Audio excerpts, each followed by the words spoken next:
Blythe Nagel started out as a child superstar in the sport of softball, throwing 70-mile-per-hour fastballs at just 14 years old.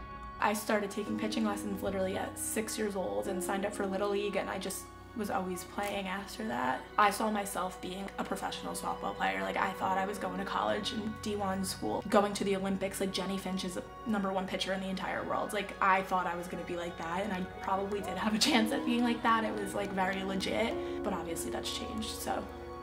After hours and hours of pitching lessons and traveling every weekend for tournaments, Nagel's desire to be a normal kid brought up a big decision. The more I would go to these tournaments, I didn't want to be there, and then I think that for me was like a turning point. Like, if I don't want to be there, why am I here? If your heart's not in it, you're not going to play your best. At the same time, how do I throw all the talent away, you know? Ultimately, Nagel decided to end her career at a young age in order to pursue passions she didn't have much time for in the past. I do piano. I played piano since I was 4. I did voice lessons, and then as I got older, I wanted to try acting and like theater, and I wanted to take guitar lessons, but I didn't have time because I was so busy with softball.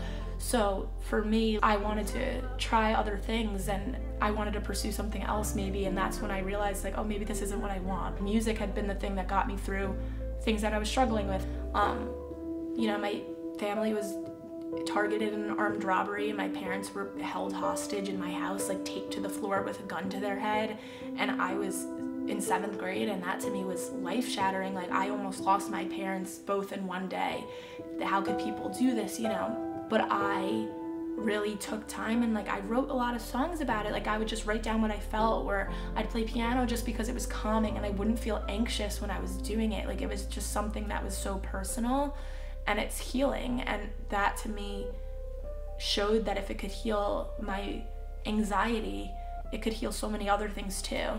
I plan on going to a center at home that focuses on children who have family issues, just a lot of things, and your goal in this internship is to implement something that improves the program.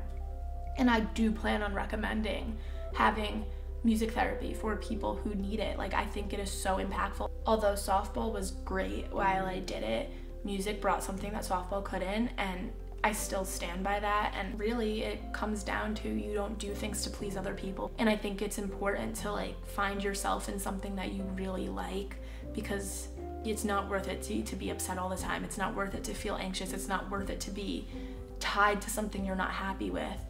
And I think you do what makes you happy. That's the moral of the story.